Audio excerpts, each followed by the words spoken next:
Hey everybody, it's Rich RMAutodiag here, and today we're going to talk about alternators and look at a few test tips for them.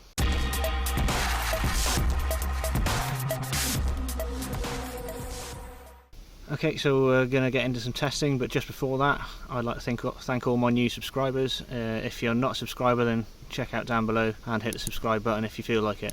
Okay, so before starting the vehicle, just having a look at the dashboard, certain things that we can see is if we turn the ignition on, we should see the battery symbol turn up, and then it should go out when we start it. So the battery symbol's down the bottom here, so we know that that's on and it's the lighting circuit's working. If we turn the key and start it, it should go out. So now we're started, it has gone out, so that is a good indication that it is also charging.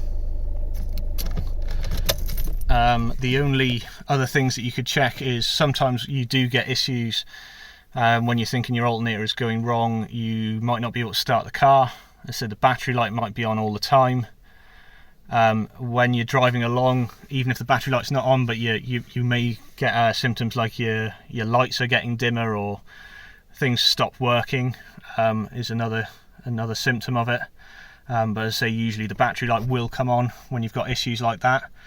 Other checks that you could do is just listening to the vehicle. You can sometimes you can get screeching noises or rumbling noises coming from that belt area, and those can also be situations where maybe the bearing in the alternator is starting to give some trouble, which would need a replacement. Okay, so first thing we're going to want to do is we're going to want to check our battery, and we're going to want to make sure that we've got a decent charge in our battery before we start any sort of testing.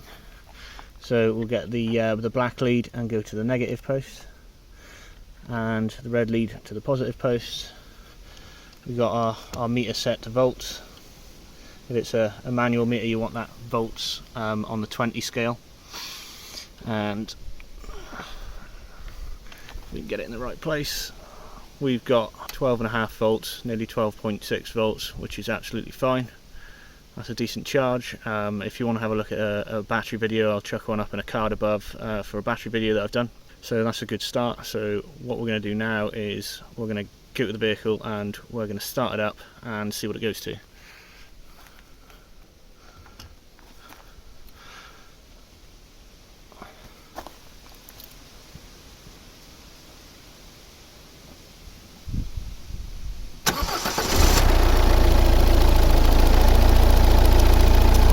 As you can see there, it's gone to about 14.4 volts. That's a pretty good reading. I'm quite happy with that. That's with no loads on. So what we want to do is we want to put some loads on the vehicle, like turning the lights on, the rear heater for the screen, radio, the fan on, and we'll put them all on flat out and see what the reading does then.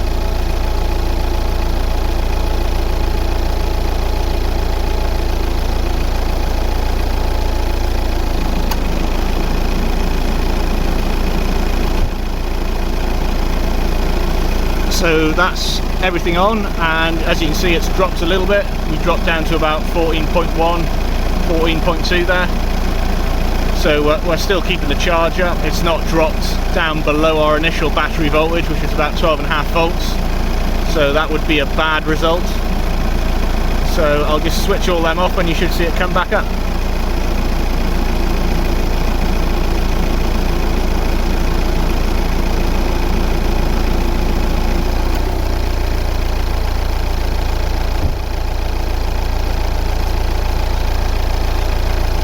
Yeah, there we go.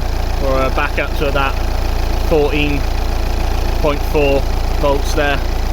So that's all pretty good. Okay, so for our next test, we're going to actually locate the alternator, which we can see is just down here.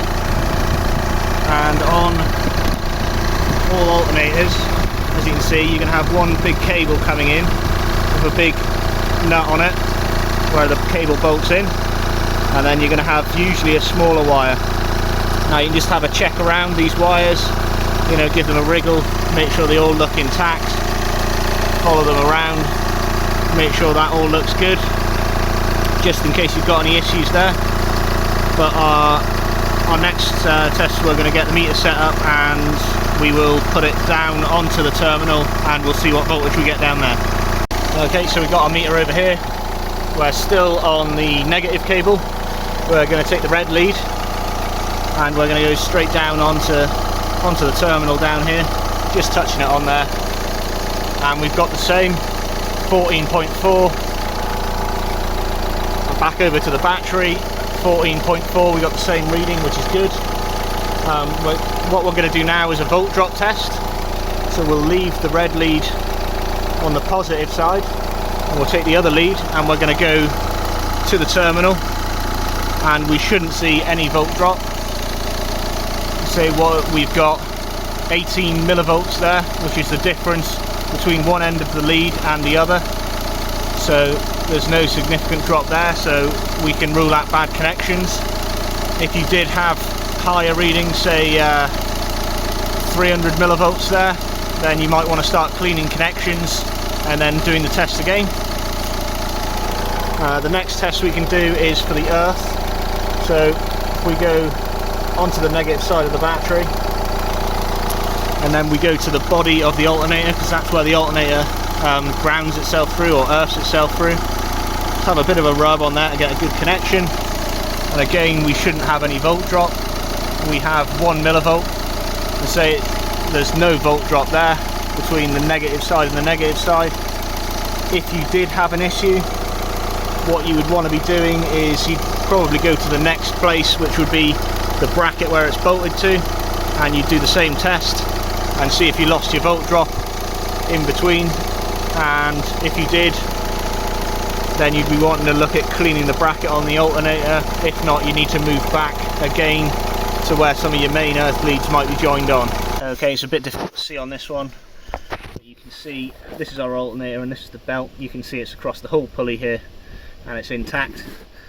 If you push on it, it's all tight. So that's just a quick test, just to have a look at the belt, make sure it's on, make sure the pulley is turning when you start it up. Obviously don't put your fingers in there when it's running, because that's not going to do you any good. Also, other checks you can do are have a look through your owner's manual and check out if there's any fuses relating to the alternator or the battery. It's worth having a look at them while you've got the owner's manual out, just as some other quick little checks. That's a handy one to do.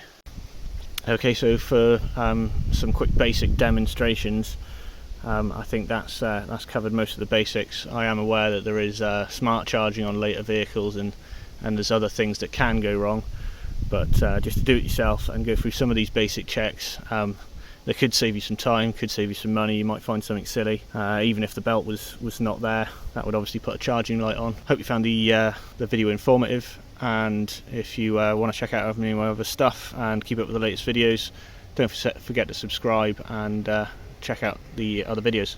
Cheers for watching.